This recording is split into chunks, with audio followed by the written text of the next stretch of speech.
rekan sekalian. Selamat pagi. Selamat pagi. Perkenalkan, nama saya Sida Handayani. Pada pagi hari ini saya akan mempresentasikan mata kuliah berjudul Praktek Pengalaman Lapangan atau PPL 1 yang telah saya kerjakan berisi refleksi.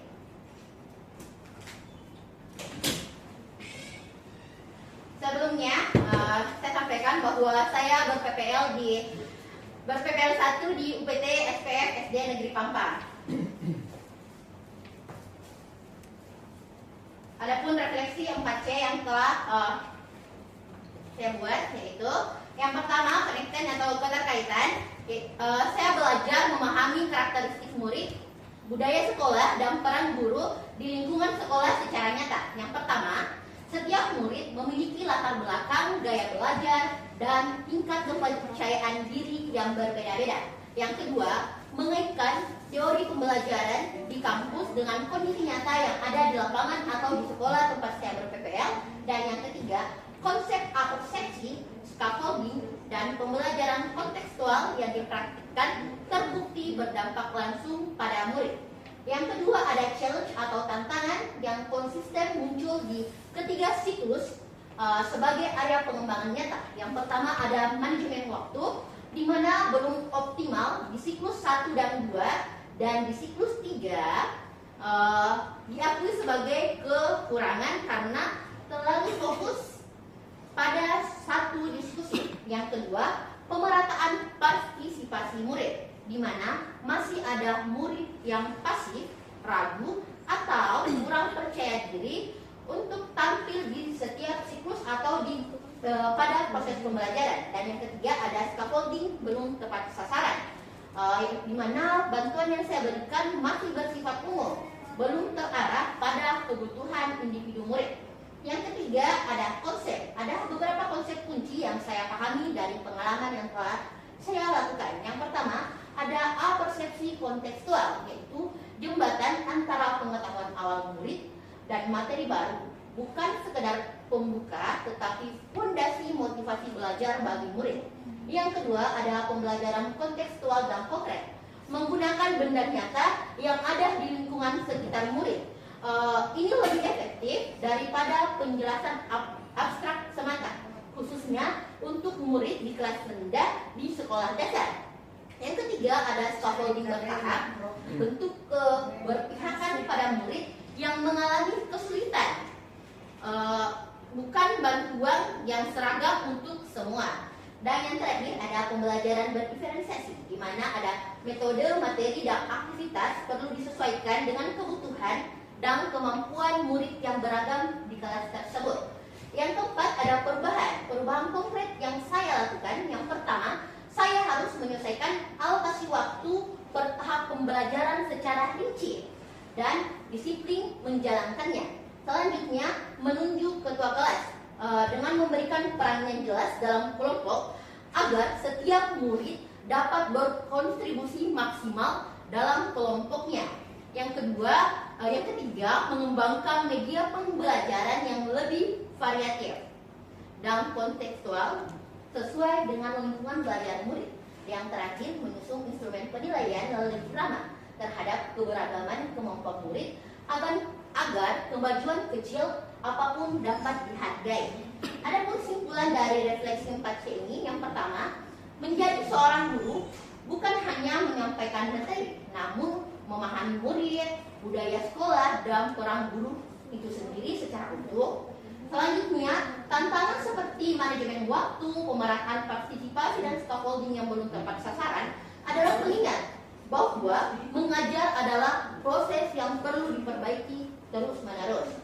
Selanjutnya, ada pentingnya persepsi kontekstual, pembelajaran konkret, dan pembelajaran berdiferensiasi menjadi bekal berharga untuk masa depan. Dan saya berkomitmen untuk lebih disiplin dalam mengelola waktu, melibatkan seluruh murid secara merata, dan mengembangkan media serta penilaian yang sesuai dengan kebutuhan murid. Adapun di sini saya menampilkan 3 artefak, dan ini analisisnya. Yang pertama, Artefak yang saya pilih yaitu modul pada siklus 2 pada pembelajaran terbimbing ketiga dengan materi mengenal uang.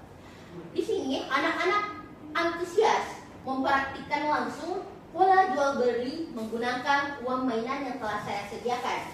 Adapun alasannya yaitu membuktikan konsep pembelajaran kontekstual dan konkret, media yang mendekatkan murid pada pengalaman nyata yaitu jual beli jauh lebih efektif membangun partisipasi aktif dibandingkan penjelasan lisan semata. Yang kedua, ada modul siklus 2 di terbimbing 1 dengan materi pengukuran panjang.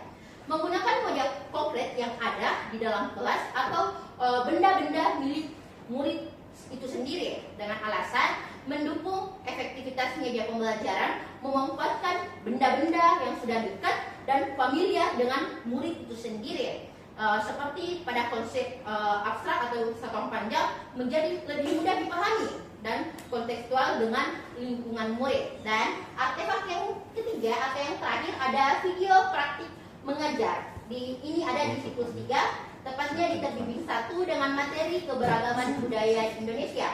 Di sini kita dapat melihat langsung kekurangan dari video praktik mengajar yang telah kita lakukan dengan alasan menjadi bukti pendukung untuk tantangan dan perubahan. Video memungkinkan refleksi diri secara objektif untuk mengkonfirmasi kekurangan seperti manajemen waktu dan pemerataan partisipasi murid.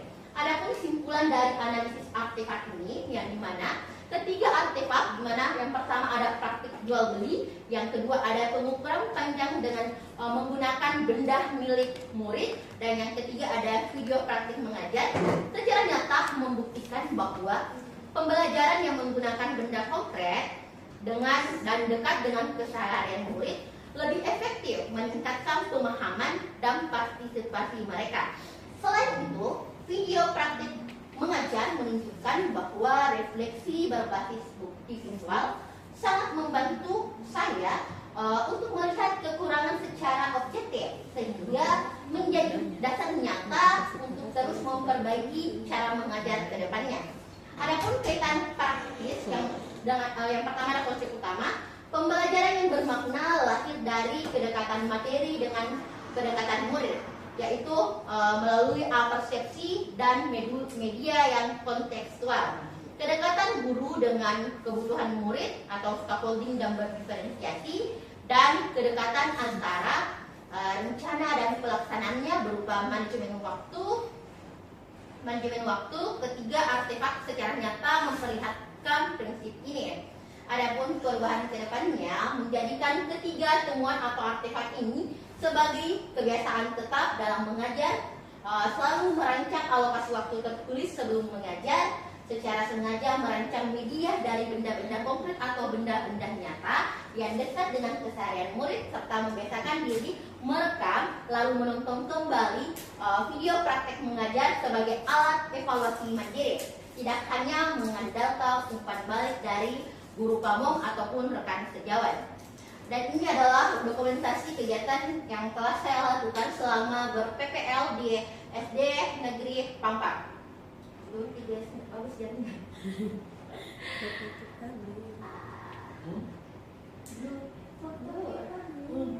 Oke, terima kasih atas kesempatan yang telah diberikan. Lebih dan kurangnya mohon dimaafkan. Assalamualaikum warahmatullahi wabarakatuh.